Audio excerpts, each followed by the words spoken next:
Meteor Herd. I don't remember the rap song. I should have looked it up beforehand. But greetings and welcome back, gentles and ladiesmen, to the Sonic Adventure 2 research project. Hope you... Yeah, so in the last episode, we wrapped up some loose ends with, yeah, there I accidentally used a hint, so we restarted right away. But in the last episode, Jeb the Black Hooded Gamer and I went through some redo runs I did for Wild Canyon and Death Chamber because I made a couple mistakes and I wanted to get more accurate estimates.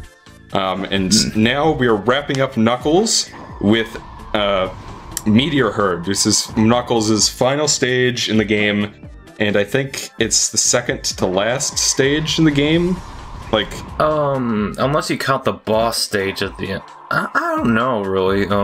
I think bosses this, are their own stage. I think it's this, then Crazy Gadget, then the boss fight with Eggman, then Final Chase. Or Final Ride, or whatever Sonic's last level is called. Final something. But yes, so this is by far Knuckles' biggest stage in the game. But honestly, I don't think it's as bad as Death Chamber. I think Death Chamber takes the cake as Knuckles' worst stage. Is that the one in the pyramid? Yep. So that would be the one I uploaded on yesterday at the time of this recording. I kind of like it, but I don't know. It's just like, I always felt that Aquatic Mines was a little more annoying. Then again, water puzzles were never my strong suit. Yeah. Maybe it'll get better as I just play the game more and more. Speaking of which, we have yet to introduce you, kind sir. Could you tell us a little bit about yourself and who you are, what you do? Alright, for those who are like, who the hell is this guy? I am Alec Alger, TheSideQuestGamer, and I am not in the Unversed cast. Yeah, it's the meme's still alive, folks. Yeah. And it's kind of strange. I'm on this knowing I'm a renowned SA2 hater. No, I'm just kidding. I'm kidding. Yeah, but this game's all right. I mean, just as a quick aside, you might say that Alec is the one who got me interested in doing this whole thing to begin with. Oh, did I? Yeah. You're welcome, people. There's a little. Be sure to subscribe to TheSideQuestGamer, because without that, your Lord and Savior Exo wouldn't make it rain on your crops and smite the evil SA2 haters from the heavens. Yeah. I know, but yeah, I mentioned back in my Wild Canyon part that there was a Twitter debate, argument, whatever you want to call it. Yeah, I mean, I still agree somewhat with some of the points I do, but I don't really hate the Knuckles or Roost stages as much as I used to the more I play them. It's just like, it's that initial disappointment you get where it's just really strong at first, and you only really come to terms to it when you get more used to it. Yeah. But I think you could kind of make that argument for anything new that you try. Yeah. Like, I mean, like, I played the game before years ago, but it's just like, then I played it again recently, and it's just like, it's not as good as I remember. What the fuck? You know, it's just, magic's ruined and all that. I mean, like I said, SA2, not a bad game at all. Most definitely not, but now I think I prefer SA1 over 2, to be honest. No, yeah, I mean, certainly you're welcome to that opinion. Because there are people who think I'm objectively wrong. I mean, I wouldn't say that. I mean, there's room for preference when it comes to this sort of thing, and that's... Yeah, I mean, but the thing you said about the hints were, like, I didn't know you could just, like, access the first one in the pause menu, and that's actually been... It's like, they don't tell you about it, but, yeah, like, it just makes it so much better, even though it's such a little tiny detail. Yeah. And I mean, to be fair, it's not like the classic games tell you that you can roll down on hills or how to do a spin dash or stuff like that. Nah, it's just more like you accidentally do it one time and then it's like, huh, that's cool. Yeah, but just to be clear, you can look at all of your hints for whichever shard you're on, and you can scroll through them with L and R. Yeah. With Mad Space, like, those hints were confusing, but I get it. It's Mad Space. It's not totally sane space. That was... seriously. I get the theme it's going for, but jeez, that's like my least favorite stage in the entire game. As cliche as it is. Yeah, well, I mean... I don't know, I'll be saying more about that stage when we get to it for the playthrough, but... Yeah, this stage kind of reminds me of it in a sense. I mean, it's like, I'm, like, one thing I will say about, like, I noticed that, like, it like, kind of beeps, like, the first one beeps for, like, the lower level ones, and, like, and, like, the second and third one are just higher and higher in the stage. I'm not sure, that, like, happened to me once. I'm not sure if it's random, or if there's just that sign of progression. I mean, usually, it's like, I used to think that how it worked was, you could think of the stages being split into, like, 3 to 6 different sort of subsections of sorts, and that I used to think it was like, if you found an emerald in one of those subsections, you wouldn't find another one there later.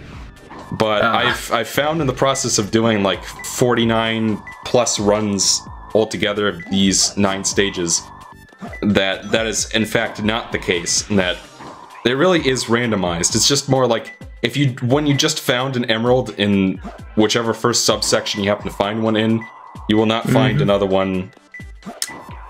I think what I'm doing right now is actually looking for the first emerald, because I finished my first round of the stage. So, like, so the first one, for all you know, could be at the top? Yes.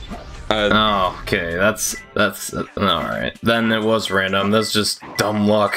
Yeah, I mean, we can look at the hints I got for the stage when we do the full hint run to see. Yeah. But, you know, usually it's... Like, I think that if they were to do an SA3 and bring these back, that...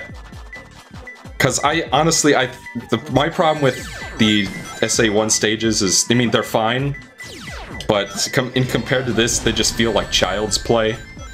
Yeah. Because, like, the game just basically tells you where to go the entire time, and there's, like, no actual treasure hunting involved. But I do think that there are some things that they could do to improve on what they have here to make it a little more accessible and a little less experience-based. And, I mean, certainly, I think the first hint should tell you a subsection of the level, first off. Like, for example, in this level, they could say, in the middle of the stage or something like that. So you know that you're looking for an emerald in that area, and then the second hint could specify a more specific set piece, and then the third one could be the really specific one, but I don't know. That would be one way to make this better. Because, you know... And you know what would make it... Or you know what? You know what else would make it better?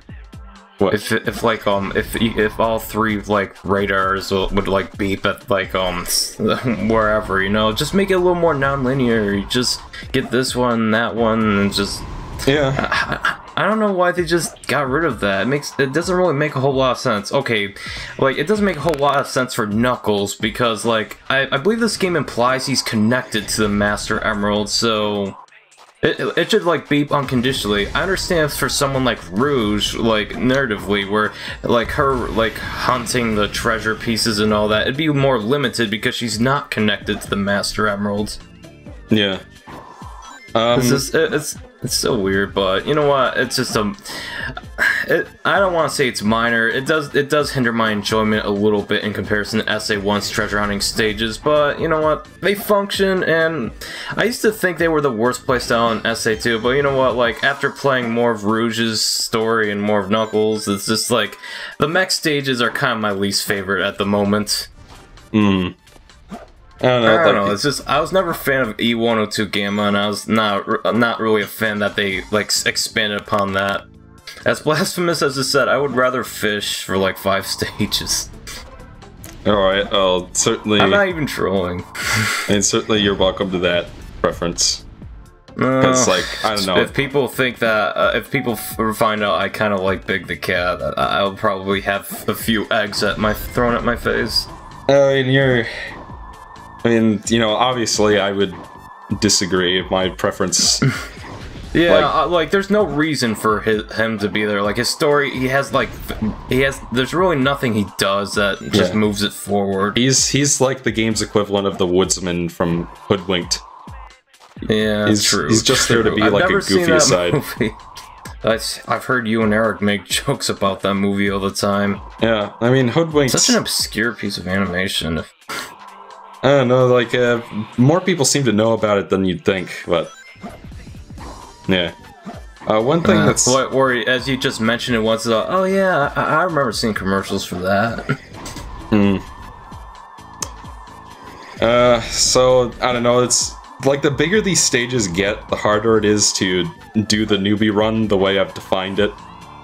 Yeah. Because, like, there's so many little platforms, like, you can see there's an emerald right there that we just passed and ignored intentionally. Yeah. There will be a later one. Well, that's another thing. The emerald shards are much smaller than they were in SA1, making them a lot less visible to the naked eye. I said naked. Oh, sorry.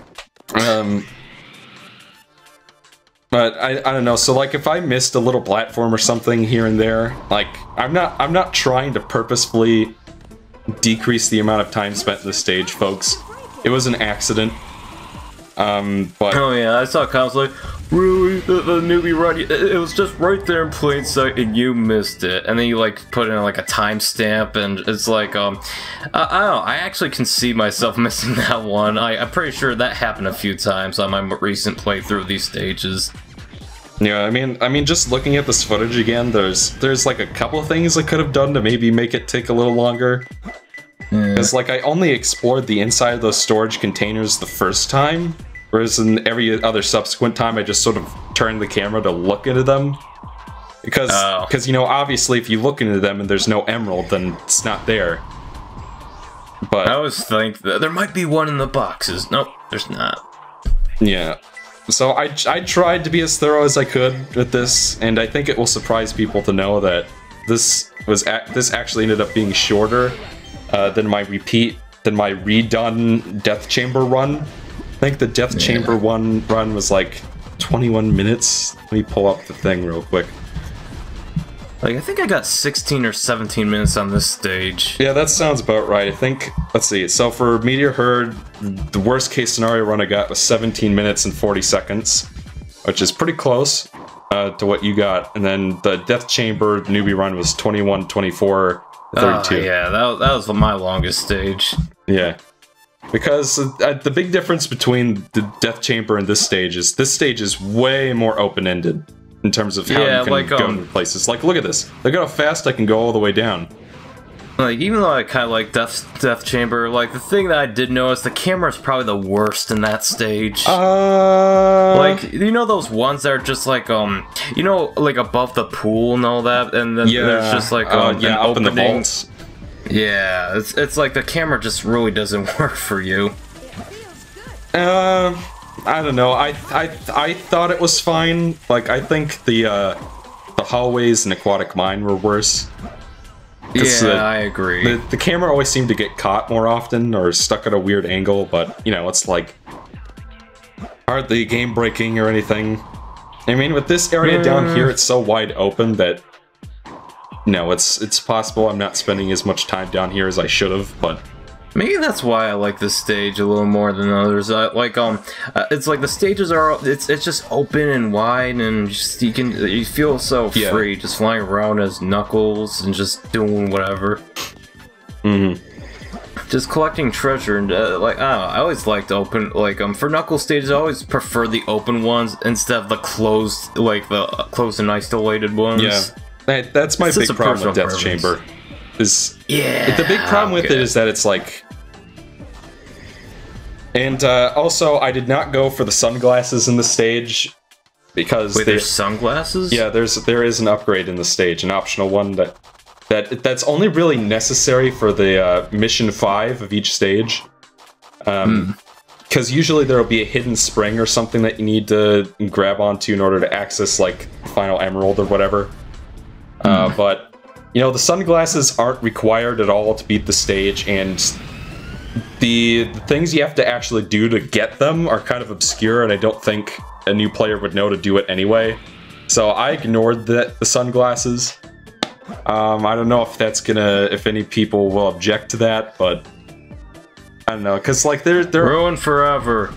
Because like there are other parts in the stage I'm not visiting 3 times. Like there's an artificial chaos somewhere around here that's floating at the end of a chain of platforms, And there's a bunch of rotating... I think that's where we're going to find the final emerald in this run, actually. Wait, is that what the enemies are called? Artificial Chaos? Yes. Oh. Because Did Gerald make them? Yes. I'm not sure why, but apparently he had a thing for echidna culture. And he saw the murals of chaos. I really should have been looking into those containers, but... Did the game establish this at all? I think it's in the manual somewhere. Oh, okay. I'm not sure, honestly. That's just something I've heard from, like, Ryan, I think. Of course. Ryan, he knows pretty much everything about this game. That's surprising. It's why he loves the GameCube, after all. Yeah. But, yeah, as you can see over there, there's, like, a field with a bunch of rotating asteroids, and there's the last emerald right there, but we're ignoring it for now. Because we're not finished with the full you really run. are new. It's just flashing red and you just don't investigate. I mean, like, that's not supposed to be the idea. Is like, I feel like if you see a flashing red thing, you're gonna probably interact with that environment, but yeah. The idea is that our RNG is so bad that we find the emerald in the last possible place in a run of the stage. So we'll actually be coming back to that later. I don't know, I probably should have gone in those and looked at least once. But, I don't know, if you're on top of them, you'll get a beep if there's one in there, so... And I don't think I've ever found one in there, personally, in all my years playing the game, but it's possible. I went there anyway, but...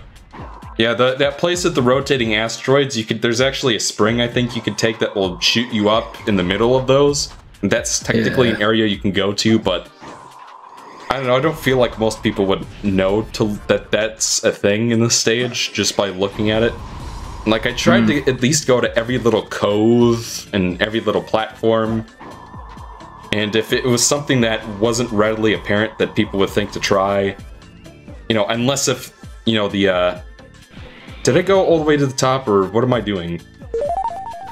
I don't know. It's like... Hold on, I'm gonna go... Then again, this is pretty much more my recent playthroughs in a nutshell. So this felt pretty representative. I didn't go all the way to the top level. Kind of, except that I really would have checked the red beeping. I'm sorry, I'm just... maybe that's just me. God, like, I might have to redo this run. I have my own kind of game mentality where I just like... Because I didn't go all the way up. Why did I skip it? Oh, wait. Okay, I did go back up later. Excellent. I went back to check, and I was like... Oh. So yeah, so whenever I finish, like, the full round... What timestamp are you at? I'm currently at 18 minutes now. Sharp. Oh, you found... Yep, so that's the last one. Yeah, that's pretty much my first playthrough. So okay, so that looked pretty representative for you? Kind of. I mean, if it was the red beeping, I'd probably try to, like, investigate the lower and higher levels to see if that's where it was. But yeah, that's about as much time I spent on the stage. Alright, so that's encouraging. Because, I don't know, the thing about these levels is that, you know, depending on which order you visit all the little areas, it could potentially change the amount of time, but these are just supposed to be estimates anyway, so it's like, I don't know. And here's the thing that's like, it's also not really representative of me at the same time, because like, how many hints I use is kind of random. Like for the Death Chamber, I used as many hints as I could come across. But for this one, I recall using only like 1 or 2 hints. Yeah. So this is... Because, you know, I had my ego to protect, and it's just like, I didn't like, I don't need those hints. I keep... Because, like, with people who played these stages before, who are, you know, people like me that are more experienced, like Alonzo from Game Mavericks, is like, I'll tell them, you should try using the hints, it'll make it so much easier. And then they'll be like, no, I don't need them. And then it takes them longer because of it. And it's just like, it's like people, when it comes to these stages, like... Even though they really shouldn't, especially new time players, even though they really shouldn't care about what rank they get, and should just focus on, you know, learning the stage layout and completing as fast as they can with the resources they have, everybody seems to be like, no, I don't want to use hints. Even though there's no reason not to use them. I'm not opposed to hints and all that. I just use them whenever I'm really stuck and all that. Yeah. But it's like, that's the thing about these stages, is that, you know, I guess with the ones in SA1, like, they really did not put as much faith in the player, which is why they had, like, all 3 shards blink at the same time, and Tikal basically says, go this way. And they make it as easy as possible to find the emeralds. There's like another thing, I never used Tikal. Yeah, like, you don't even need to use her, but she's there for even like the worst players. But this playstyle, like, they're sort of putting that onus on the player to learn how to use the hints and how to approach the stages. Like, you're given a lot of choice about how you want to go about this. Do you want to, you know, do a full round of the stage? Do you want to just sort of fly past the major areas and hope you get a blip? Do you want to use 1 hint per shard? Do you want to use 2 to 3? Do you want to use none at all? Like, there's so much control of how slow or fast these stages can go is put into the hands of the player. Yeah, I'll say this. I think the hint system is kind of a definite improvement, but I would prefer if all shards, like all 3 shards, kind of blinked. You know, just. I mean, I guess add some non-linearity. It's not like you're on a scripted path to find them. Yeah, I mean, like the path itself though is randomized. I think this is one where I might die. No, I don't die. Thank goodness, because then I'd have to do some new number crunching, and because I don't think. No, I did check the completion times. Your empirical evidence. Like, I did before I sent this to you. I double checked to make sure that that I didn't miss a death. So I think we're good on that. But yeah, it's like I was getting into my Aquatic Mine run, but you know, there seems to be this unwillingness to admit that the fact that these stages can take really long could possibly be due to player error or lack of player competency. Yeah, like Aquatic Mines, I used all the hints I could find in that. I mean, have you played the game? Because I know you and I had a conversation earlier, right? Look, there's a freebie emerald right there, but I purposefully skipped it because we want to use our hints to find these things.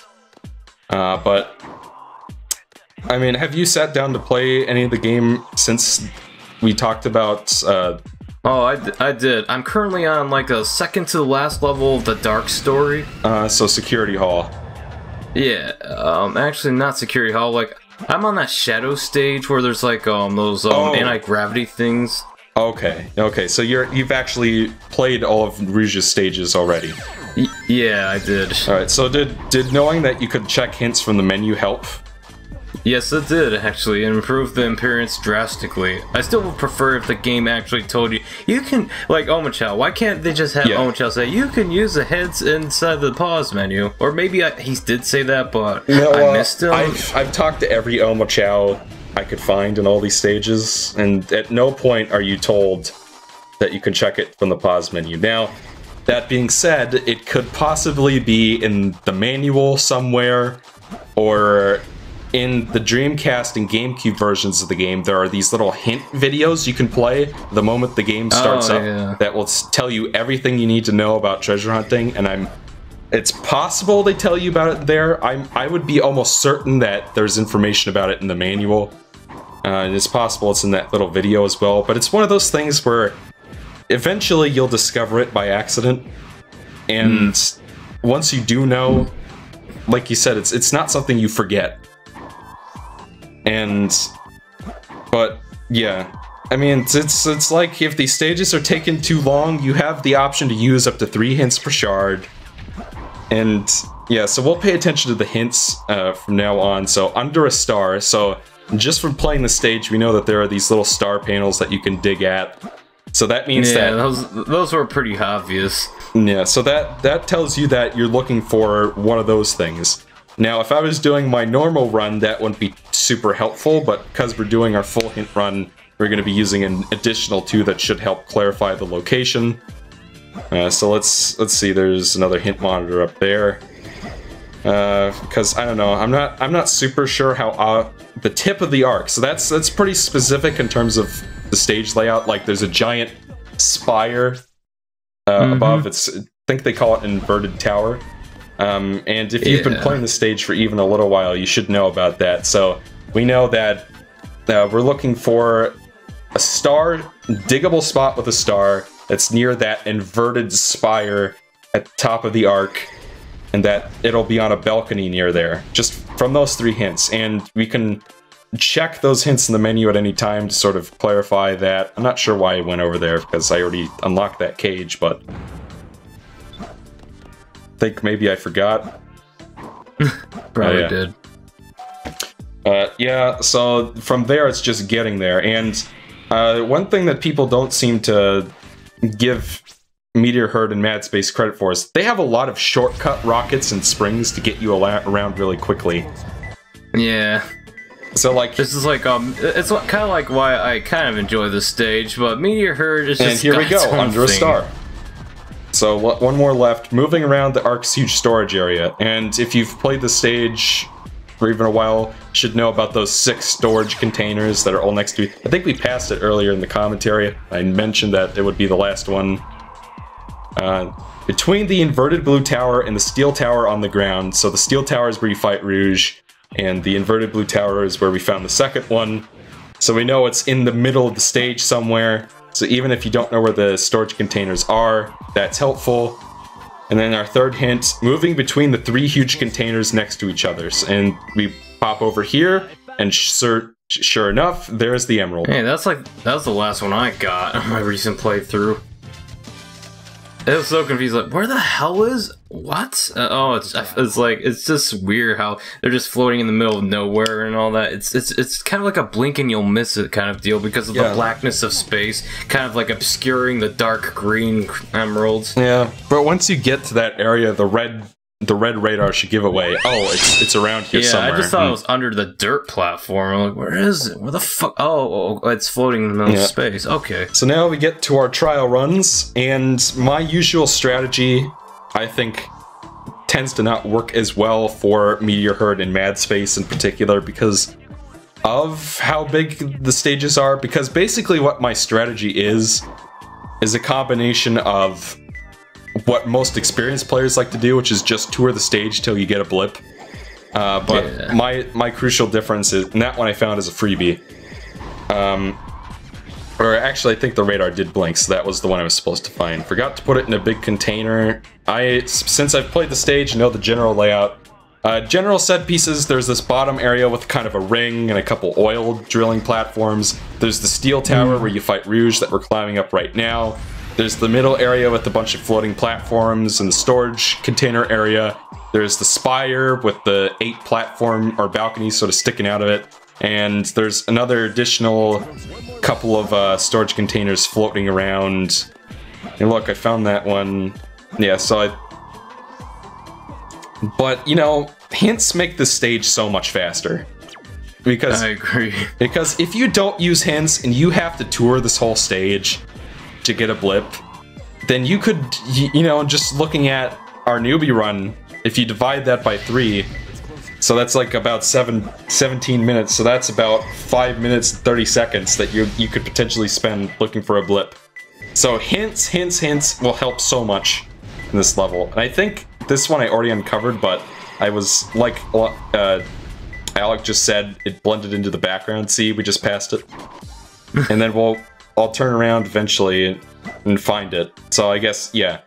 If they do make an SA3, they should definitely make the emeralds a little more conspicuous. I doubt they'll ever make an SA3 at this point. I don't know. It's just like this kind of game you can only really make during a certain time period. You know, I'm not too certain about that. But, you know, I mean, there are things that they could return, like the hub world. I really miss hub worlds. Those were cool. I don't know. That's one of the reasons why I do prefer SA2 is because I don't like having to mess around. Like, see, I used hints and got an A and finished in about 2 minutes. Yeah. So, Yeah. It's like, if they do make an SA3 or at least something like it and all that, just hope the play styles are kind of fine-tuned. I would like the hint system, but I don't want anything that's kind of condescending to the player, like, what's her name again? Tikal. Tikal, yeah. And I just want the 3 blinks, again, you know, the 3 shard radars, just to, like, blink at any time. Well, but in exchange, they'll make the stages roughly as big as this, if not bigger than this. So you'd like to see big stages about this bigger size? Stages, but the non-linear radar where all 3 can just beep at the same time. They'll make the stages a lot more fun and probably the best Knuckles playstyle of all time. One of the commenters on the original Wild Canyon video, so the reason why you can only find 3 emeralds per shard, like Nick told me this, is because apparently they wanted to make the multiplayer more competitive. That was the official reason for it. Really? Yeah, because like if all 3 could blink at the same time and you were doing the multiplayer treasure hunting stages, yeah, between the floating, so why am I not going there? I mean, would it be so hard to program a separate radar for the multiplayer? Yeah, I mean, I don't think it's a particularly great reason myself, but apparently that is the reason why, assuming that Nick, the source that Nick heard from was correct. On top of the steel drilling tower. He knows his stuff, so I'll just give him the benefit of the doubt. But yeah, there are several steel drilling platforms in the bottom. That one, I think, would not be as helpful to someone who's not as experienced. Because, you know, I've played this game for over 10 years, so I know about the steel drilling towers, but powerless by itself. Now, this one I take a little longer to find than I should have, because eventually we'll find it in a bulldozer, and, like, that's when I first saw that, and I was like, oh, it's gotta be by bulldozer, but I went towards the bulldozers I knew of and didn't get a ping right away, so I assumed it wasn't there, and just ended up going up here. Like, I barely even went near them. So then I end up going up there and screwing around for a little bit until I was like, I can't find it, so I use another hint, and then it basically says, go to the bulldozer. So, I mean, like, even if one hint on its own isn't helpful, guys, use another one. You have the option to do that, and it's not the game's fault if you choose to only use one and that doesn't end up being good enough. You have the option, and if you really care about your A rank, then you should be willing to spend a little longer in these stages anyway. So, exactly. I mean, like, I honestly could give 2 craps about, like, I couldn't give 2 craps about just rankings in general. I never went after them. They just seem so inconsequential in the long run. Well, I mean, actually, first, to finish that other thought I had was that one of the commenters suggested that if they had all 3 sections of the radar blinking at once, then they couldn't have the hints direct you towards a specific shard. Because if you could find all 3 of them at once, you got a hint that said powerless by itself, like the one we just got, then, you know, then you wouldn't be able to have 3 hints that gradually get more specific for a particular shard, because... Oh, that's kind of that's fine. But, you hints know, are hints, you know. I don't know, I guess, like, the hints could still go linear from shard to shard, even if the radar could potentially pick all 3 of them up at once. Because then the later hints could just, after you find the first one, just refer to the second and third one. So, I don't know. Not sure I buy that. But, I don't know, I guess the fact that the radar is slightly gimped in this game just makes the exploration factor a little stronger. For me, anyway. Because suddenly I'm more dependent on using hints and actually think about where I'm going. So here we eventually find it, and like I think I ended up using 3 hints. I wasn't paying too close attention, but I think the second one said in the shadow or something like that. And so it's what that means is it's like in the shadow of that giant weight that's by that bulldozer. Why am I going over here? I don't know. Because I know it's over there, because I just passed it, so I don't know what I'm doing. What are you doing past me? Like I said, player competency is a huge thing with these stages that just seems to get overlooked because people are mad about the new radar. You know, it couldn't possibly be that the players making bad choices or not using common sense. No, it's definitely all the game's fault. Well, not like, I think some players will take some responsibility. I actively admit, I am not MLG at this game, you know, and it's alright. Games are about fun. They're designed to be fun. But if something's just not designed well, where your fun is just hindered, and you just see potential, you just see missed potential and all that, I think it should be called out, you know? Yeah, I mean, certainly these... if there's anything I've really learned from doing this whole thing, is that these stages are indeed flawed. Yeah. I mean, there's potential to have a terrible time. And, you know, the fact that they don't tell you about the pause menu thing is a big part of that. Exactly. And, you know, some of these hints really could be more helpful. I mean, like, generally I say they're better than nothing, so why not use them? But, you know, even then, some of them really aren't as specific as they really should be. Or are a little too at least there's oblique. never just like a single word hint that just says crate. You don't know which one. There's like a million of them. That would be a terrible hint. But, yeah, exactly. And, I don't know, I guess we'll pay more attention to this next hint and see how well that helps me out here. Twin stars. Yeah, twin star. That's cool. You're gonna have to scour this entire level just looking for 2. Yeah. And I don't know, honestly, with this stage, you really should be willing to use more than one. I guess I too had my pride and wanted that A rank, so I took the bullet on that and willingly made this take longer, but I got lucky and got a pin. Oh, there are the twin stars. Yep. So that usually, it could mean, and one thing I should note, and a lot of people note it in the comments already, I wouldn't be surprised if I talked about it before, is that in the Dreamcast version of this game, you know how, like, when you're digging, how there will be, like, a red sort of exclamation point that comes up when you're over the emerald spot? That's not in the Dreamcast version. Really? Yeah, they added that for battle and kept it in the PS3 and Xbox and PC version. Thank goodness. But, you know, at the same time, those are the versions I think most people are likely to own.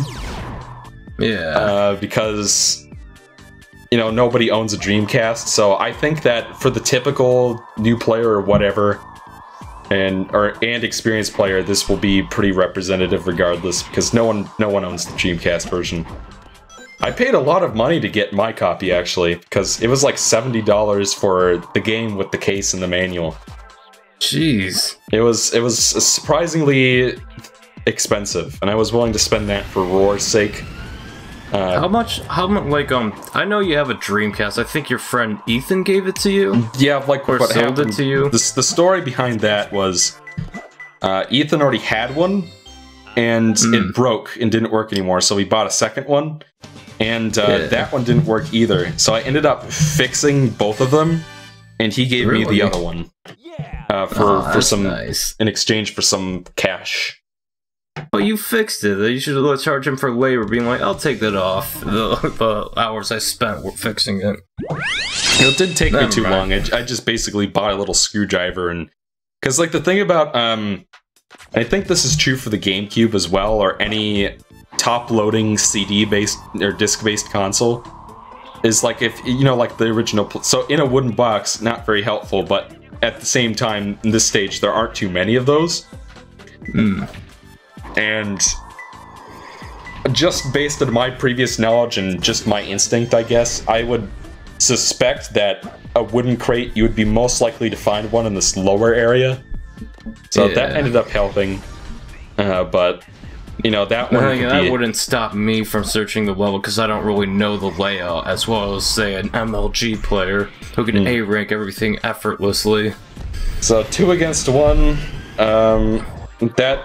that could mean a whole bunch of things, but most likely what that means is a couple of moons and 1 star, or 2 stars and 1 moon would be my guess. Yeah, probably. And that one on its own wouldn't be too helpful, but again, you could use a second one, and more than likely it'll point you in the right direction. Also, you can continue about the CD-based consoles. Oh yeah, so you know how like the PlayStation, it's like a top-loading console where like you open a lid and then stick the disc in and close the lid. So with the Dreamcast, the way it has like a spring in it and like it's sort of like a little gear-shaped thing with teeth on it that will close whenever you push the lid downwards. So the spring makes it automatically pop back up against gravity, and so to prevent the thing from closing by itself. And depending on how far that wheel with the teeth goes in, it'll touch floating square platforms. So that means it's probably in this middle area somewhere, and there are probably like 2 and 3 or 2 stars and 1 moon. But depending on how far that wheel on the Dreamcast lid closes, it'll hit a little switch. I think, if I'm remembering this correctly, it'll hit a little switch that tells the console that the lid is closed. And what happened, see, 2 against 1? Yeah. So, you know, a little bit of oblique logic, but it's helpful enough. And again, the second hint helped a lot. So what the problem that Ethan had with one of his Dreamcast consoles was that the lid wouldn't close all the way properly to hit that little switch. So the console always thought that the lid was open. So what I ended up having to do was get a little screwdriver and take apart the console so that I could reset the wheel position properly so that when you closed it, it would hit the switch. And so after I did that, it worked fine, and you know, then things went from there. So, yeah. So, what games do you have for your Dreamcast so far? Just Sonic Adventure and Sonic Adventure 2. Oh, because like, I would get Jet Grind Radio and like Rayman 2 for it if I were you. Well, I mean, I already have the PlayStation 2 version of Rayman 2, which is the Dreamcast version with some extra bells and whistles. So it's like, The Dreamcast one of Rayman 2, I know, has like an overworld similar to Crash Bandicoot 1. Well, Rayman 2 for the PS2, like it's like a hub world. You know, I don't like the only version I played of Rayman 2 is the 3DS version. I don't remember there being a hub world of any kind in that game. That's 3DS version. That's not that, like, it's kind of a downgrade from the other versions. It's probably better than the PS1 version, but that's not really saying much. Yeah, I mean, like, I played it and I was like, people consider this like Bagoat worthy. I mean, Rayman 2, it's like, there's some dated things about it, but it's one of the better transitions into 3D, if I'm being honest. Especially since the first Rayman game wasn't that great to begin with. Yeah. I always found it to be okay, but even then, if I revisit it, I probably wouldn't enjoy it as much as just being an okay game. Fast rotating. I did play Rayman Origins recently, though. That is an incredibly fun game. Everything I wanted the Rayman games to be like. Like, every time I play a 2D Rayman game, something about it just doesn't click with me. I don't know what. I will say, the level design kind of gets repetitive after a while. Yeah, so, you know, fast rotating meteorite. I know because I played the stage already that there's that area with all the little meteorites spinning around, so just from that experience, I would guess, based on that hint, that I would be most likely to find a fast rotating meteor in this area, and sure enough, that's where it was. So all that really means is that, you know, if you're someone who has played this game many, many, many times, then that means that hints will be even more useful to you than for a new player. Especially the first ones that you get, just because you know the level design that slightest bit better. Whereas the first-time player may need to go for at least 2 and probably all 3 before they get something that is especially helpful. Yeah. So, yeah. Next chance you get, folks, if you are experienced with this game, pop it in again and give the hints a shot. You know, play the stage a few times with them. But I'm too good to use the hints. Well, you know, worst case scenario, you still get the A rank and it's faster. And, Yeah, you know, probably. doesn't hurt to give it a shot. From what, like, I didn't even know, like, you said something like, if you just use one hit, it's still possible to get an A rank. Yeah. I think I said that in my review as well, but... Yeah, people always see, because it's just like, you know, certain large YouTubers with huge audiences will basically use the fact that your bonus points are decreased from using hints to basically dismiss the mechanic out of hand. And because of that, it seems like it's grown this wide perception that, one, hints aren't useful, and two, you wouldn't want to use, even if they were, you wouldn't want to use them anyway because you want your A rank. Believe it or not, I actually like the idea of hints deducting points and all that. It gives the player consequence from taking the easy road. Yeah, and I mean, like I said, because there are 3 levels, like how it works, I think, is bonus points go from a perfect, which is 2,000, to awesome, amazing, outstanding, whatever, and with each one, the points go from 2,000 to 15,000, 1,000, 500, 300, and then 100, something along those lines. And for every hint you use, it automatically goes down one of those ranks. So if you use 3 hints, then you'll go down to, no matter how fast you find the emerald, by default you will get like 300 points. So yes, if you use 3, and you know, it goes that way. Are rankings also dependent on how many rings you get? Technically, yes, but your time bonus is really what's going to make or break your rank, I find. Alright. Like, those bonus points are important, and which is why I only use 1 hint per shard. But what was I talking about? Rankings? Yeah, coins. I was talking about the rings and yours. Yeah. So technically, rings do help. Like, they do count towards your final score. But you need to get a hell of a lot of them for it to make a difference. And with stages like Meteor Herd, where you have those fucking meteors coming in and with heat-seeking properties that can nuke you, you know, I don't recommend taking the ring strategy to try to get the A rank in the stage. I recommend, like, really, and this is general across the ones, finishing the stage faster is your best bet to get an A rank. Because those time bonuses are nothing to sneeze at. They are way bigger. That's actually consistent with like Sonic game design in general and all that. Yeah, you play the level multiple times and all that. But the goal is to just beat faster and faster, and just try as hard as you can to make that happen. And yeah, and I think that's why my ranks, the ranks in this game, might actually be, you know, speaking as an experienced player, why the A ranks might actually be my favorite aspect of Sonic Adventure 2 as a whole. And I really realized this when I was watching Nick's review, is that the entire game is really built around the ranks in many ways. Like, that's it's like it's kind of it's just an extension of an idea that existed in the classic games and all that. The only thing is you weren't rewarded just for being as fast as possible, except for the enjoyment factor. Like, I have so much fun when I just zoom through a stage I'm familiar with. Like, I feel like I earned that. I feel like I earned the right to just zoom through those stages, defeating the enemies I saw coming and all that. It's fun. Yeah, and it's not, and it's like, Jay just messed. If you have if you have a little trouble in like a mech stage or a Sonic stage on your first try and you die, that doesn't make the stage bad. Because, like, even with Eternal Engine, which is probably it's probably my least favorite mech stage in the game. Playing the game more recently, I realized it's like, you know, if you get hit by a couple artificial chaos and lose a few rings here and there, it's hardly the end of the world, and it doesn't make it a bad stage. Because, like, whenever I play Sonic 2 or Sonic 1 to a lesser extent, I get hit by enemies I could barely see.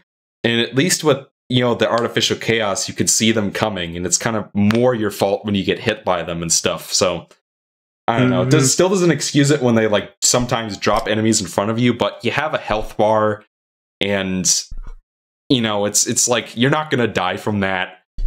It's not great design, feels like, but it's excusable. But, you know, I digress. That more or less covers Meteor Herd, I think, unless you have anything else you'd like to add about that, Alec.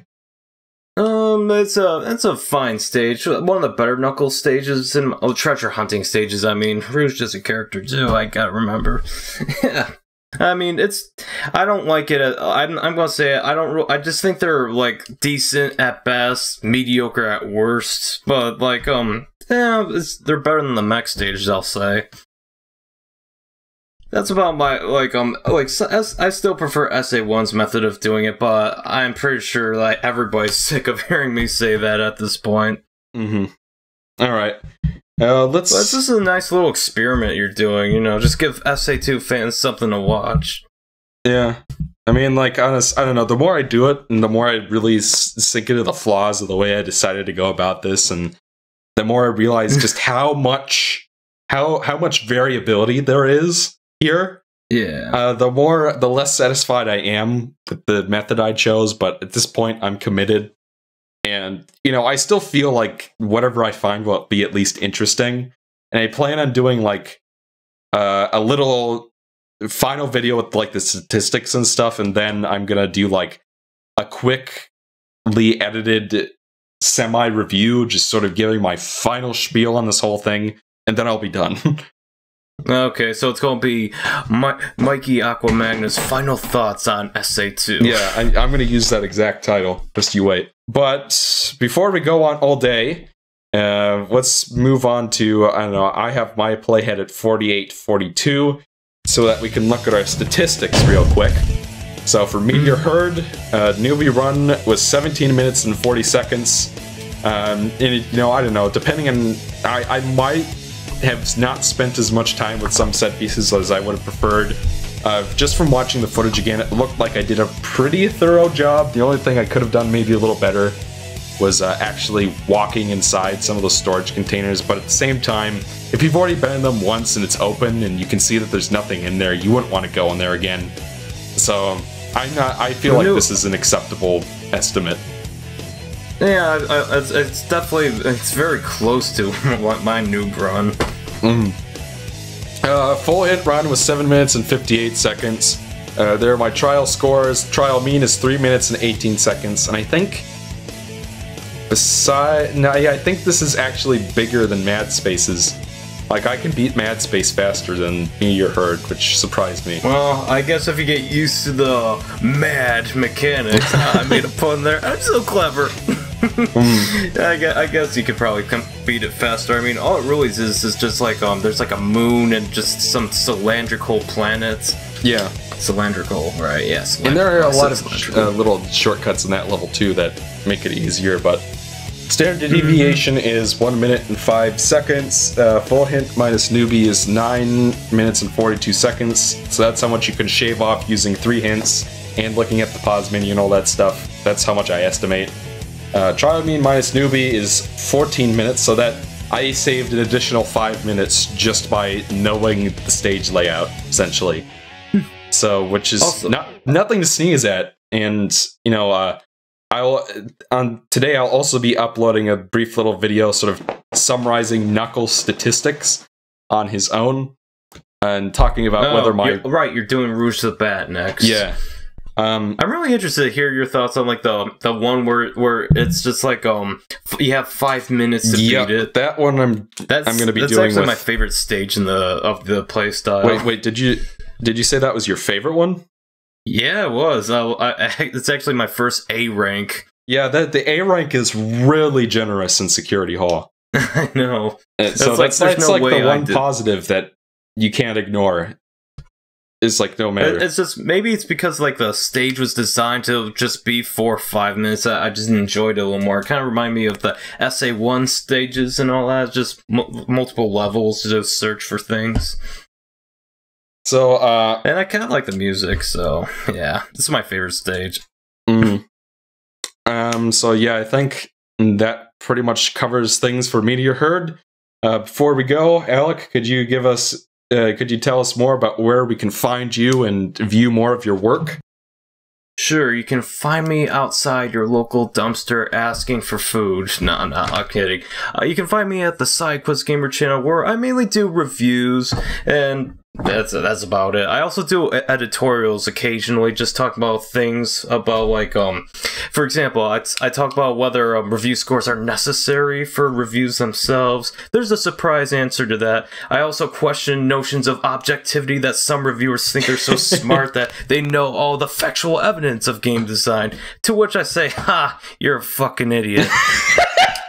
Yeah, they're too busy typing away at their Cheeto-stained keyboards. But then they don't have a functional cerebrum, so therefore they just think that their opinion's the factual one. Yeah, and I just like to stress that I didn't do this whole, you know, not because I think you think this, Alec, but I did not do this whole experiment thing because I wanted to shove my opinion down other people's throats and say that my opinion is the... You were a little salty. You were like, I will prove that TheSideQuestGamer wrong, for he's my arch nemesis. He's trying to take down the Unverse cast. Oh, wait, what? Like, I was just honestly curious how long it could take if you ignored hints and went through all 3 set pieces. I was curious how fast I could do it on average. And honestly, because I've been doing all this statistics and social research stuff at college, I wanted just another opportunity to sort of flex those muscles before I leave and, you know, go into the job market and potentially never do anything with it again. Who knows? But yeah, so you guys can all check out Alec at his channel. This has been Meteor Herd. I've been Exo. And the next video, which should go up at the same time as this one, will be the final statistics for Knuckles, the echidna. We're going to be seeing if any of... getting answers for our research questions for his selection of stages and checking to see whether my hypotheses were confirmed or were supported or not based on this speculative data. And don't you mean theory? Well, it's like if for it to be a theory, it would have to be like people have been doing this kind of research for years, and we have pretty reliable evidence based on replication studies that what we believe about these stages is true, based on a stockpile of empirical evidence. We don't have that, so for now it's all just hypothetical and speculative, and you know. So yeah, so that'll be the next video. The next big stage video will come on Friday. That will be Dry Lagoon. We're going to be starting up Rouge, and that's going to be just me, I think. And yeah, and then all the other videos after that will have guests. So yeah, thank you very much for joining us. This last part went on a little longer than I expected, but you know. Oh, I'm sorry. I've been keeping you folks here, probably holding in a lot of urine currently. Yeah, see you guys all next time.